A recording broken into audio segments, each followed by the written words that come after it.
For today's videos, guys, I want to share you about my discussion of cycle of refrigeration system. So, in refrigeration system, they have four major parts: the compressor motor, the condenser, the expansion valve, and the evaporator. These parts works together to move heat out of space and keep it cool. So we start from here, from the compressor. Compressor motor, this is the heart of whole refrigeration system.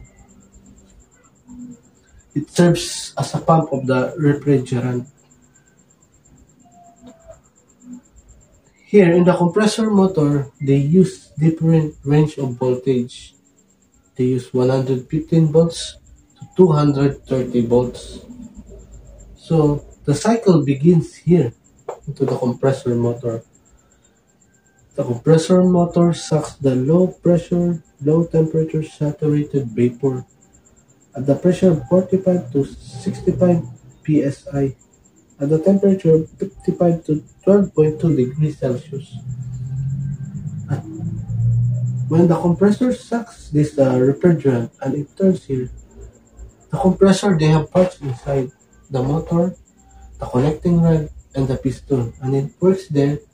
It compresses the refrigerant and is squeezing it well, and turns it turns into hot and send it here into the discharge line.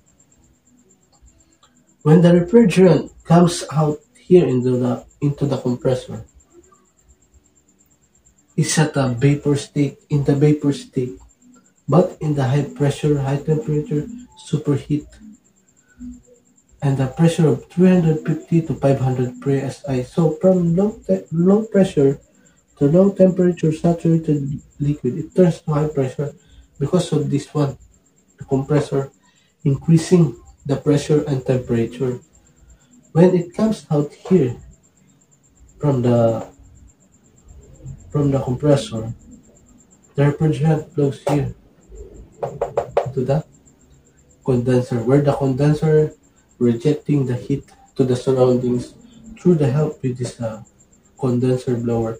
Condenser blower absorb the ambient or outside temperature air and blown here into the condenser pins and condenser coil. As it cools down, it changes the vapor state into liquid state. At the high pressure, high temperature,